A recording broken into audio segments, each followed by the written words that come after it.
আসসালামু আলাইকুম। আশা করি সবাই অনেক ভালো আছেন। সবার প্রতি আমার একটা রিকোয়েস্ট, আপনাদের যাদের বাবা মা এখনও বেঁচে আছে তারা অবশ্যই একটা জিনিস মাথায় রাখবেন, যাতে এমন কোনো কাজ করবেন না যাতে করে আপনার বাবা মা কষ্ট পায় এবং চোখে পানি আসে। এদিকে খেয়াল রাখতে হবে যেন চোখের পানি ঝরলে কিন্তু আপনি কখনোই আপনার লাইফে ভালো হতে পারবেন না।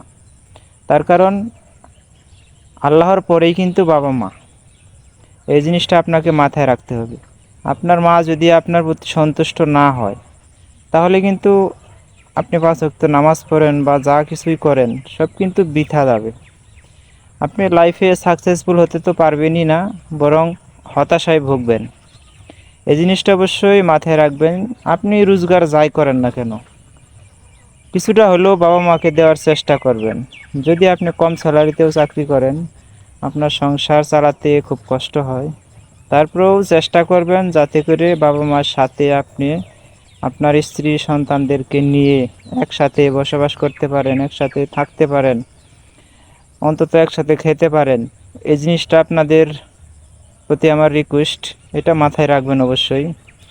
দেখেন, যখন ছেলে সন্তান বড় হয় বা মেয়ে বড় হয়, বাবা মায়ের একটা আশা থাকে যে সন্তান এখন রোজগার করবে, আমাদেরকে নিয়ে একসাথে থাকবে, সুখে শান্তিতে থাকবো সবাই।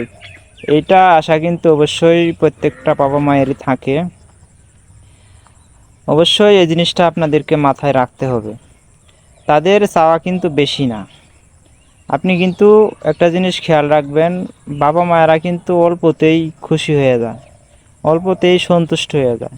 আপনি যাই দেন না কেন, আপনি ২,০০০ টাকা দিয়ে একটা জুতা কিনেছেন বা ২,০০০ টাকা দিয়ে জুতা কিনেছেন বা পেন কিনেছেন, আপনার মাকে যদি একটা ৫০০ টাকা দিয়েও শাড়ি দেন, তাতে কিন্তু বাবা মায় অনেক খুশি হবেন।